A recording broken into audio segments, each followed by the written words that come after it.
سادے ہو تو حیران تھی باندھے ہو یہ گل کرے سو حضرات آکسن بھائی صاحب حضرت عمر رضی اللہ تعالیٰ نے جو خطبہ دے دے پیان خطبہ دے جمعہ دا خطبہ صحابہ سامنے حضرت عمر رضی اللہ تعالیٰ نے فرمایا یا ساریہ الجبل الجبل الجبل حضرت ساریہ نو حضرت عمر رضی اللہ تعالیٰ نے مقابلہ کرنے سے دین دے دشمنوں نال بھیجا ہوئے ہے صحابہ کرام دا لشکر بھی نالے خطبہ دے دی یاد حضرت عمر نے فرمایا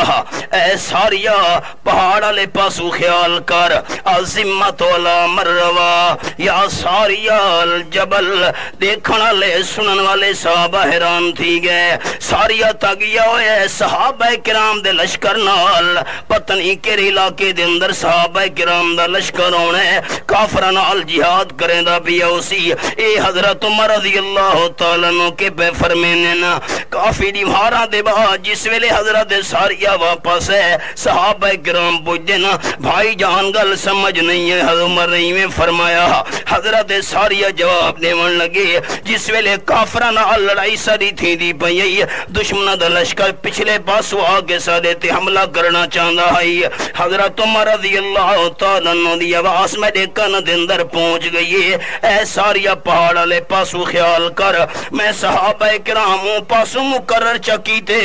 آمن والے دشمن دا حملہ سب پسپا کر چھوڑے لوگاں کہاں ڈٹھا حضرت عمر کو پتہ لگ نہیں گیا کھلوتے مدینہ طیبہ دے اندر ہن تے پتہ لگدا پیا اس علاقے دا دیکھ دے پین ساڈا عقیدہ سمجھ آ گیا دوستو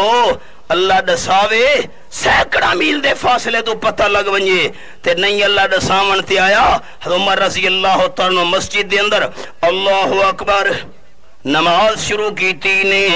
ابو لولو فیروز مجوسی بھادی پوجا کرن والا خلوتا ہوئے لوگ کے خنجر حد دے اندر گھن کے حضرت عمر رضی اللہ تعالیٰ تے ترے وار کیتے نا پیٹ ترے جھیاں تو کٹا گیا ہے خون دا فوارہ جاری تھی گیا ہے آپ صلی اللہ علیہ وسلم دی مسجد حسین خون نار نگین تھی من لگی ہے حضرت عمر دا جسم تڑپن لگی ہے حضرت عبد الرحمن رضی اللہ تعالیٰ عنہ دا حد پکڑ دے مسلح تے کھڑا چھوڑے فرماما لگی عبد الرحمن تسا نماز پڑھاؤ فجر دی نماز ہے میں عمر رضی اللہ تعالیٰ دی جان ضائع تھی دیئے تھی ونجے اللہ دی نماز ضائع نہیں تھی ونی چاہی دی دساون تے آیا اللہ تے ساریہ دا لشکر چڑی کھایا ہے تے نہیں دساون تے آیا پچھو کھلوتا ہوئے دشمن خنجر گھن کے حملے دے ارادے نال اللہ کریم نے نہیں دسایا اللہ دنا اچھا چیسو دساوے یا نہ دساوے مرضی کہہ دی اچھا آنکھوں مرضی کہہ دی اللہ دی